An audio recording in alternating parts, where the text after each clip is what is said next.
Welcome to Craig and Them. I'm Craig, and this is a show where I invite on people I find interesting and talk to them about things they find interesting.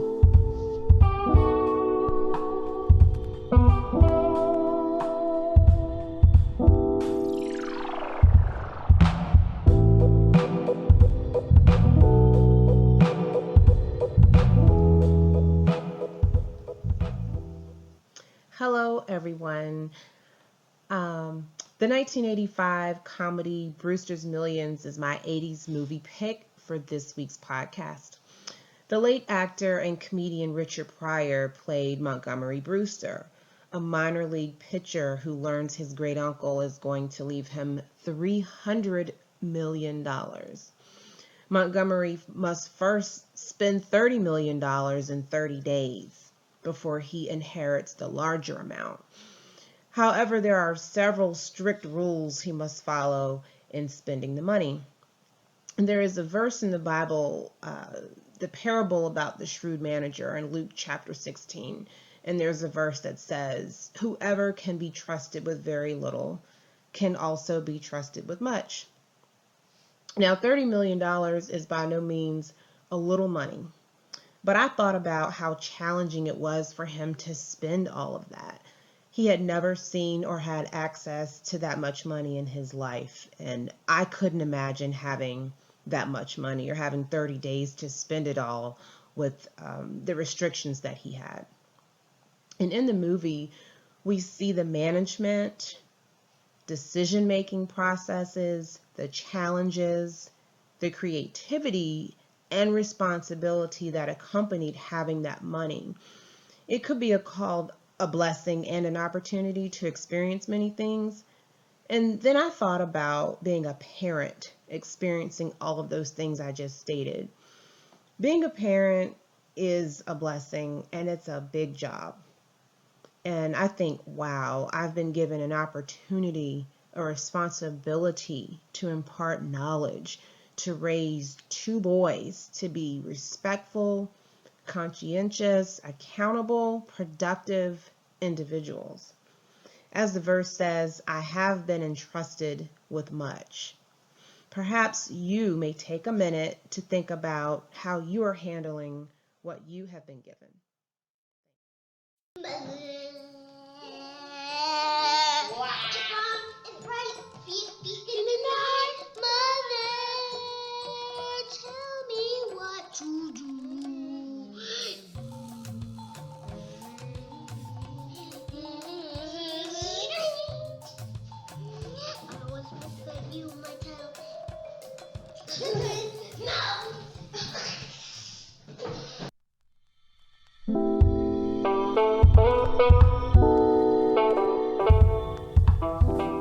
All right, welcome back to Craig and Them. The gentleman that I'm having join me today, my and them, if you will, actually invited me onto his podcast a few weeks ago, and it was really cool and inspiring, and part of the reason why I finally started this podcast. So I'm really excited to have you on, Aaron. Aaron's podcast is called Trauma Teachers, and you can find it on Spotify, Trauma Teachers on Facebook. I think that's the only platforms at the moment. Actually, I was looking at your thing today, and you guys are on a lot of different platforms. So nice. Anchor, the one that I'm using, kind of puts you on. Yeah. You guys are about on 9 different platforms right now. So Excellent. A lot of different podcast areas. So you might want to put that out in our Yes, we're going to start pushing that. I was just talking to Patrick about how do we get that out there? How do we push more? Right, so that's great news. Yeah, you guys are definitely out there. And they have a great podcast about, working with kids with trauma and just putting out a lot of resources about that. So today we're not talking about kids with trauma, though we're traumatized about the kids with trauma. Aaron and I are both African American or Black men in today's America, and we are raising each of us are raising 2 young sons. Mine are 5 and 8, and yours are? Mine are 11 and 16. All right, so you've pushed through where I am. So yeah, I got there. There is hope. Please let me know there's hope.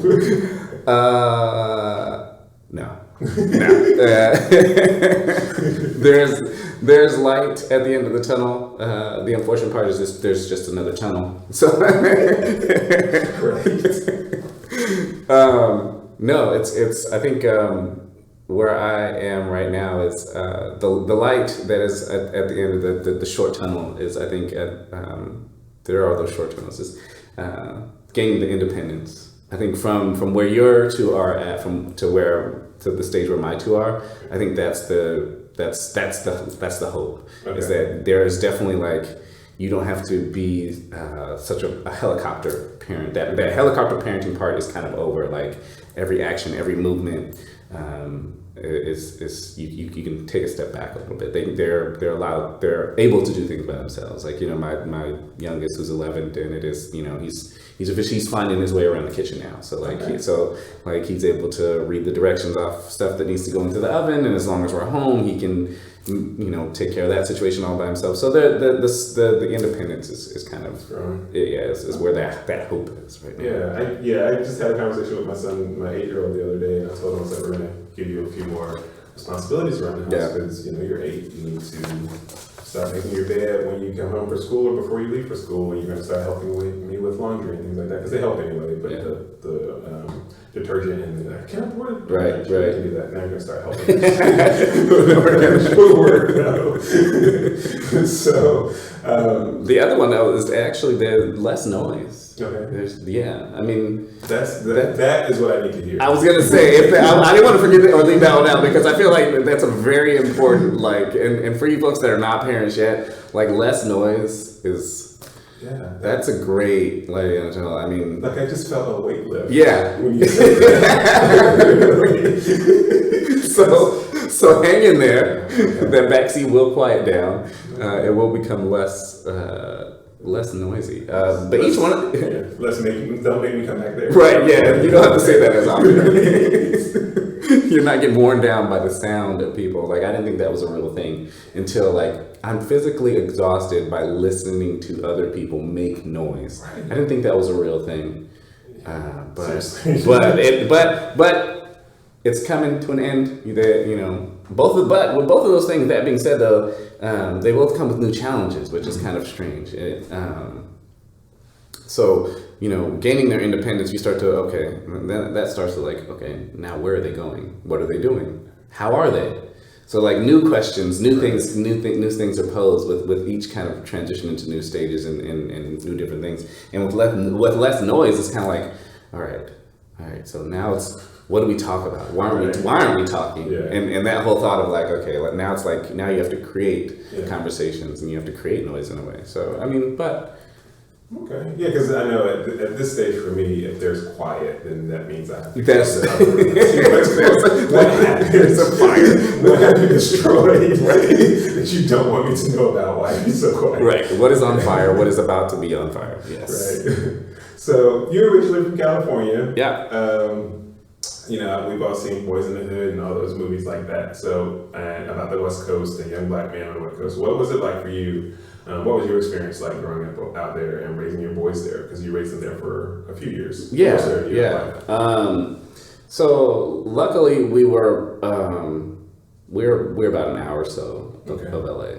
So we were in the suburbs. But what of course happened is everybody wanted to move away from the influence of the gang life that was in LA at the time, and you know, so people started moving, of course, to suburbs and further away. And what that did is, you know, of course, those people, you know, eventually started making their way through family, and so eventually you had the influence of the gangs, and luckily for me and my stage and my kids and generation, we were a little further away, so it didn't touch us as much, just pure proximity, but there was still an influence that was there. Mm-hmm. And what was hard or difficult is, of course, you know, having kids in the suburbs, you know, especially young black kids in the suburbs, is, you know, for us and for them.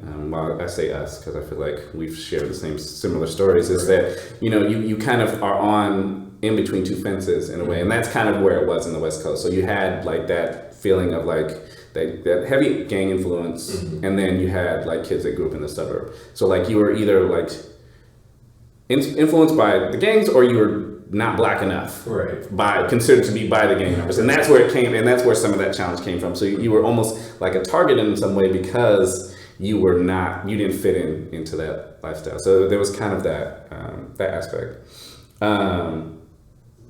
But I think being in the suburbs, it kind of created a different challenge in a way because of that. Because I was black kid number 2 in my class. And me, the other right. So I was often called another student's name. So there that was my experience growing up, and it was we try and put our kids in the best situations and all of that, and I think some of that was the trouble and tribulations that they kind of faced. I know that kind of got away from the gang question a little bit, but it wasn't. I say all of that to say that it wasn't as heavy for my kids as it was for me, as far as the influence from the 80s. And I think, like I said, we do have a similar background. I did go to a school where it was at least 50-50 or predominantly black. So I grew up in neighborhoods like that.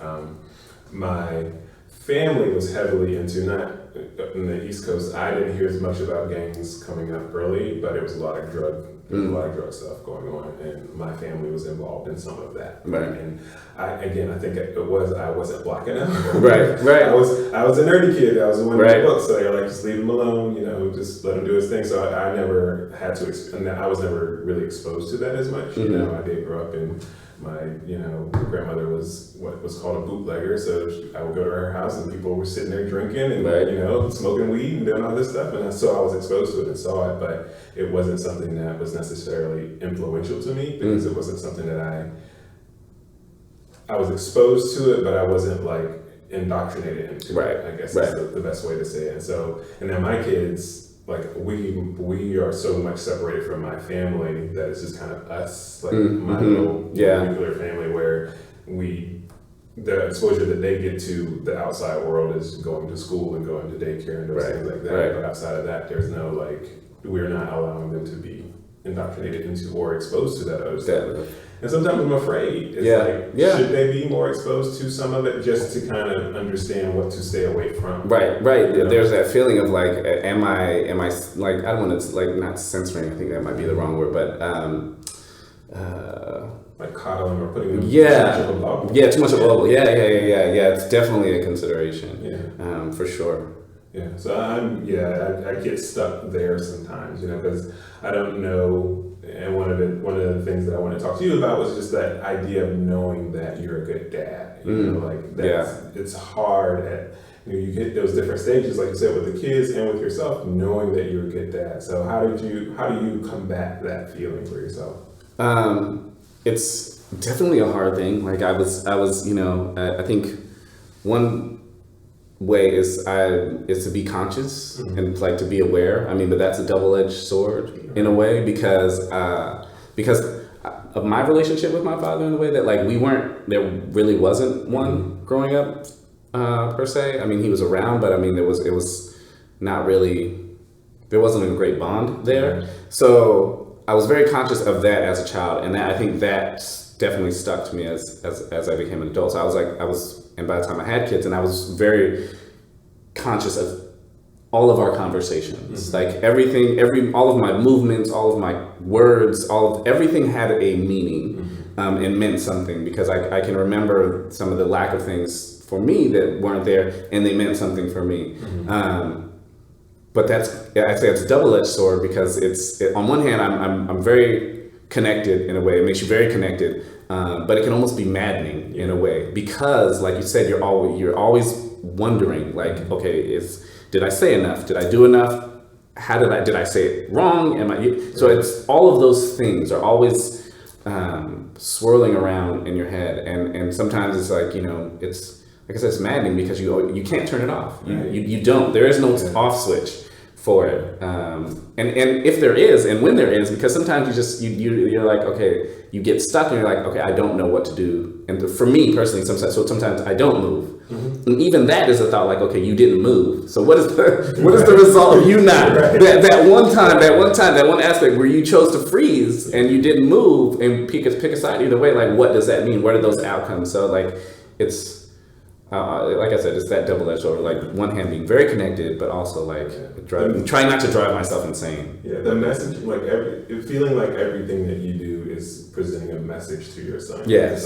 Just because, like similar to you, my father just physically wasn't around, so I didn't have that male figure around me. I had male figures around that I could look to, but right. all of them weren't great role models all the time. And so figuring out, like, what does it mean to be a husband? What does it mean to be a father? And then applying that to our kids, it's like, okay, I'm role modeling for you what I want you to look like. What does she look like? Yeah. Parent, and when you become a husband, and it's like, but I'm doing it right. Right. There's always that question, and there is no answer. I mean, like, sometimes you get like flashes of like lightning, and that's what it feels like. At least for me, that's how I would describe it. Of like, okay, I'm on the right track. Or at least I'm on the right path. Like, when you see your child, or you have a conversation with your child, like I was talking to getting Dennett ready for middle school. He just started middle school this year, so we were in the orientations and we're doing all this stuff, and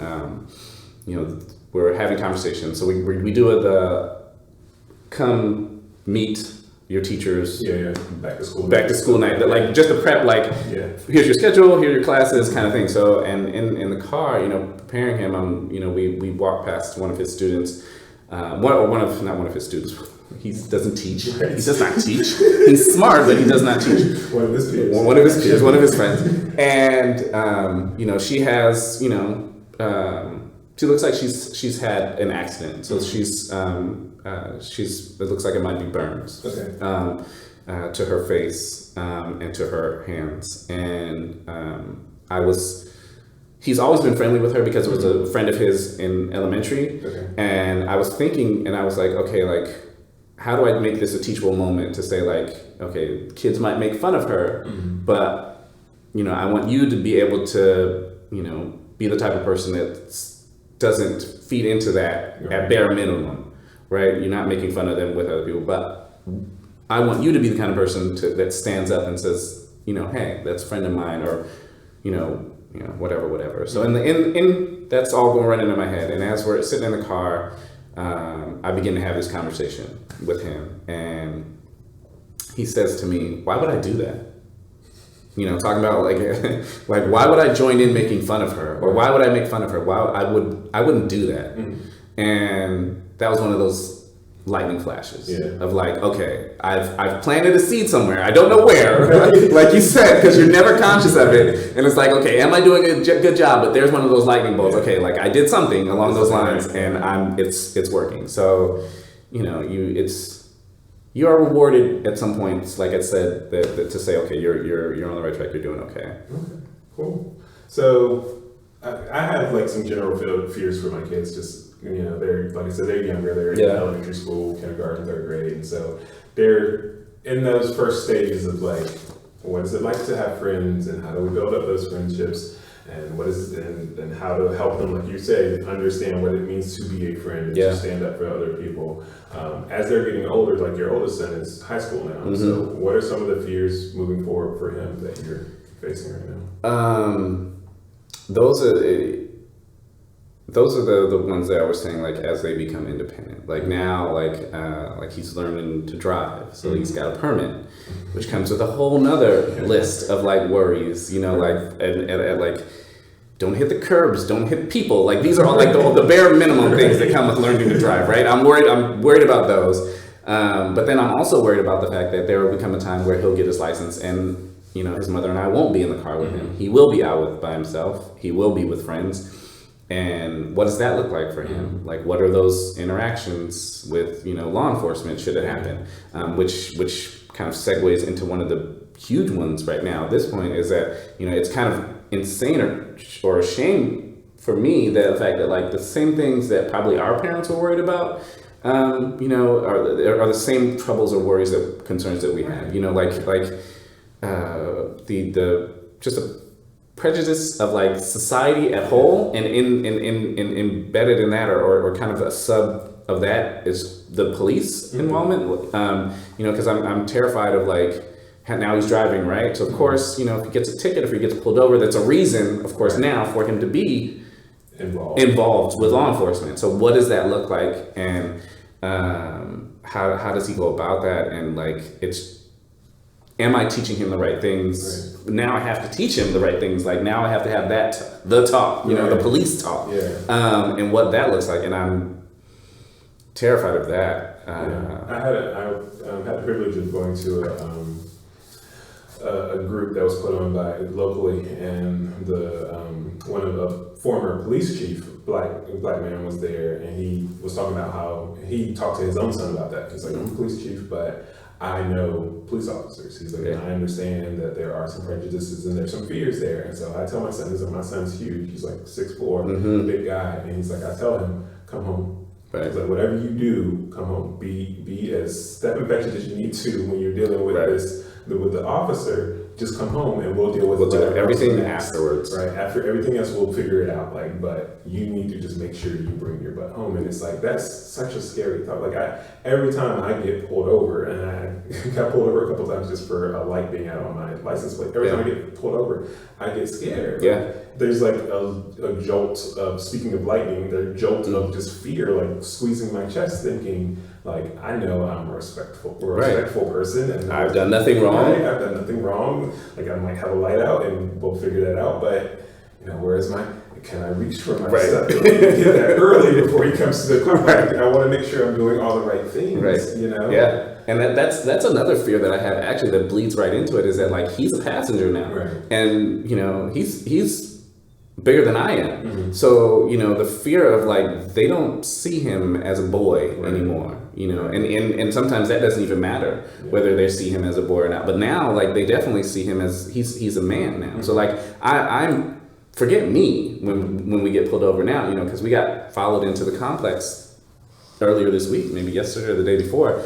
And all I'm thinking about is like, I don't care about me. Like, I just don't want him in the car. Right. You know, I don't want him to be misinterpreted as something else, as a danger, as a threat, the threat that we're all perceived to be. And I just, it's terrifying. But yeah, so I mean, that's a really big fear, definitely, as he's getting older, and some of the society stuff that kind of I kind of worry about with him is you know, like I said, where we are, you know, it's a mixed. You know, the community is mixed, and that was kind of, you know, of course, done on purpose. But you know, there may be times where he goes out with a group of friends and he might be the only black kid. Yeah. And you know, so I've had to have that conversation and say, you know, okay, you might be the only one there, and this is kind of what society views you at times, and you need to be conscious and aware of the fact that your friends may be treated differently than you. They might be looked at differently than you, and preparing him for those situations. Yeah. That's another, you know, I always think about that. And that's a conversation like I haven't even started. I've thought about, when do I have that conversation with my kids? They were in the backseat the other day, and they were talking about a friend, and they were trying to describe a friend to one another. And my son, my oldest son, asked, "Well, is he peach? Is he peach color?" He's like, "Well, he's kind of peach," because he was talking about a light-skinned black kid. Right. He's like, "He's kind of peach, but not quite peach." Yeah. So they're like, they don't use it like, because we don't really talk about race that much in the house, right? And so we have friends of all, you know, races or whatever, and so they just know people. One of my best friends is a white guy, and they call him Uncle, right? Because I don't have any brothers or sisters, so they call him Uncle. You know, Uncle Jason. You know, where's Uncle Jason? And what is he doing? Yeah. So they don't think in terms of. They see it because, you know, they're taught in kindergarten to start sorting. We sort things. Like, these things go here, these things go here, and so I'm sure in their head they're sorting. That kid's peach, this kid's that. But I'm wondering, like, how did that conversation go for you, or was that a conversation that you ever like or actually had, or was it something that just kind of organically happened? I think it just kind of organically happened. It was one of those things where before you know it, your kid is 15, 16, and they're going out with their friends, and you're like, oh crap, like I haven't even like, sometimes it's so slow and sometimes it's so fast, and like I didn't even realize that, I hadn't had that. We had embraced that topic, and, climate being what it is, like I, didn't think I would have to, but like, so in that aspect, it just kind of happened like, okay, like, we're not at the point yet. So like you need to, I'm not saying one way or the other, but you need to be aware of some things that are still in practice right now. And and I think like you said, it's funny because I remember my cousins and I and some friends, a group of black kids were getting ready to go to the mall, and my aunt pulled us all aside. It was like 6 of us. She's like, look, you guys are a bunch of black guys. When you go in there, they're going to think that you're a gang. They're going to think you're there to cause trouble. Don't prove them right. And the fact that we still have to have that conversation with our kids, and it's 30 years later, like 30 years later, that it's sad. It's sad because it's because I'm searching my all of my old stuff that I have in boxes of a collapsible like pamphlet that my mother gave to me that would go in my wallet for interactions with the police for young black men. So it was like a small foldable thing that you stuck in your wallet, and it's like, okay, these are some things. If you interact with the police, here's what you should do. And the fact that like I'm searching for that thing now it's sad and heartbreaking. And this is not to say that we think the police are bad. No, in any way. I have, we know that the majority of police officers are doing a good job. Let me say this. My niece is steadily pursuing a career in law enforcement, not, saying one way or the other. Are also realistic. There's the reality. Understand that, our experience with the police is going, and our son's experiences with the police may be different than, a white male. And that's just kind of facts. I'm going to say it's an unfortunate fact, but a fact at the same time. Yeah. So we're about to close up, but you told me this great story about having the talk, that sex talk with your oldest son, and I want you to share that because I think that's just an awesome story. Would you mind sharing that? Yeah, no problem. So my oldest, of course, is getting to that age, it's about to happen, birds and bees and whatnot. So I had braced myself for how I was going to start this conversation, how it was going to go. And one day we were at piano lessons for his brother, and I was like, let's just go take a walk. So we walked, and as we're walking, I'm just like, okay, first question, just put it out there, are you having sex? Yes, no, maybe so, I don't know, but just throw the question out there and pose it to him. And, so like he responded, and then, I was like, okay, well, no, okay, that's, thank you for answering, and that led into the conversation of like, okay, well, first of all, if you're beginning to have those feelings because it's natural, okay, but understandably, whether, you're, male, female, whatever your preference may be, understand that they're not objects, right? So that shouldn't be the reason why we're talking to them. So if you are interested in someone, you should be interested in getting to know them first, and then the physicality comes next. It shouldn't be flip-flopped the other way around. Got through that part of it, kind of the starting and then the brunt work.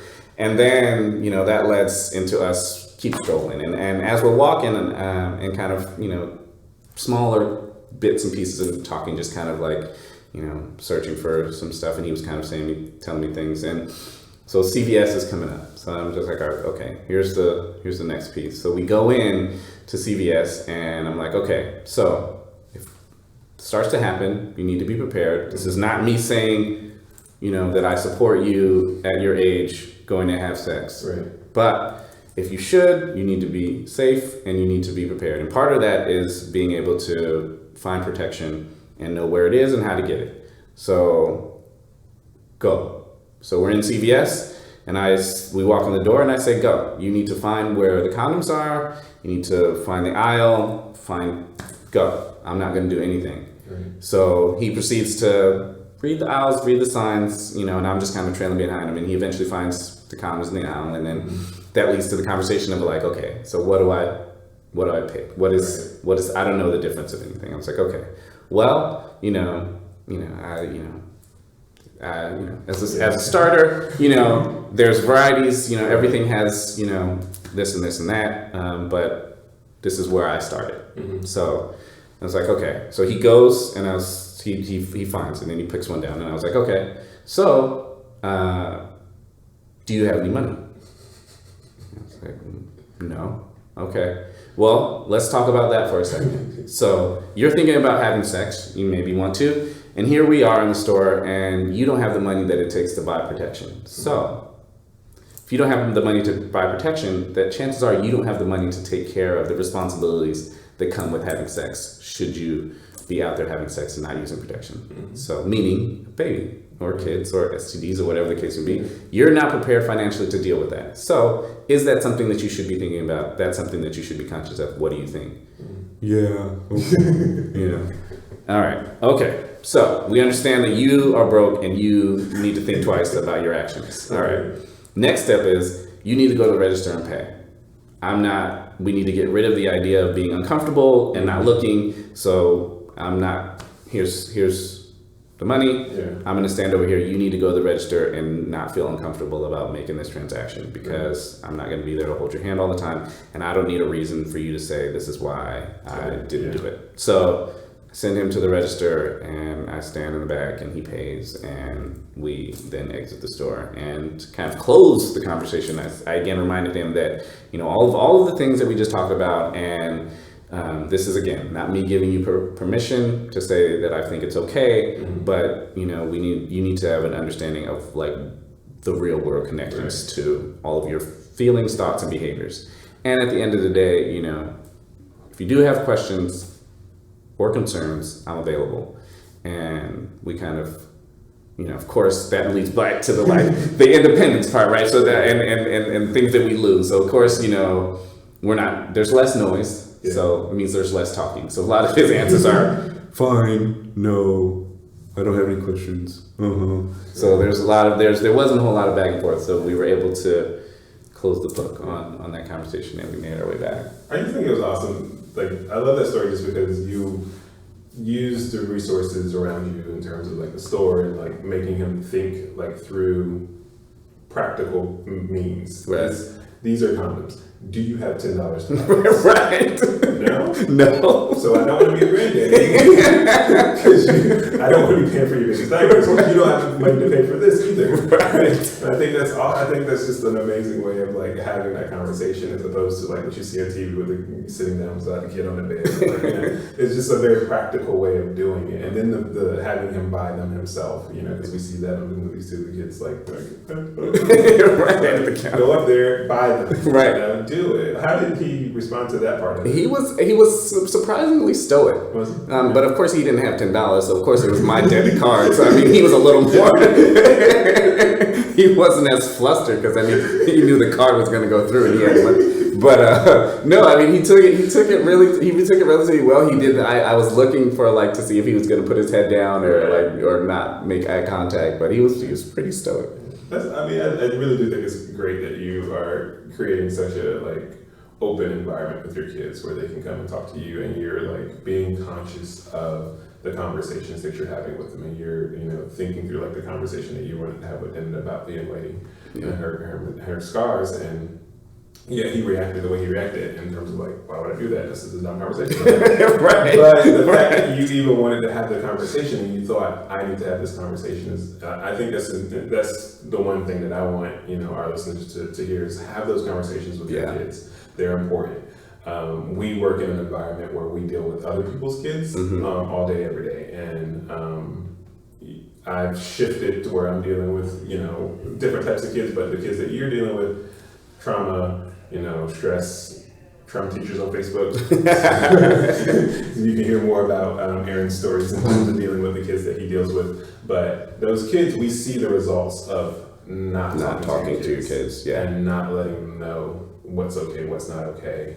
I mean, some of the parents have done that, not to say all of the parents have done it, but some of the kids that we get, they have been through some really traumatic stuff at the hands of parents because of neglectful parents or whatever. And so being there for your kids is the most important piece, right? Yeah. You and I, Yeah. our experiences were different in terms of my dad wasn't physically there. You were saying yours was kind of emotionally absent. Yeah. And the absenteeism of a father has a long-standing, yeah. right. And so being like, so I just wanted to have this. I'm so glad you came on. I really appreciate you. Yeah, I'm glad to have been on it, and it's great. Yeah, so definitely gonna have you back. I want you and Patrick to come back next time. Sure. I love you guys' energy, and I want to just as a thank you for yours and for inspiring me to get this started.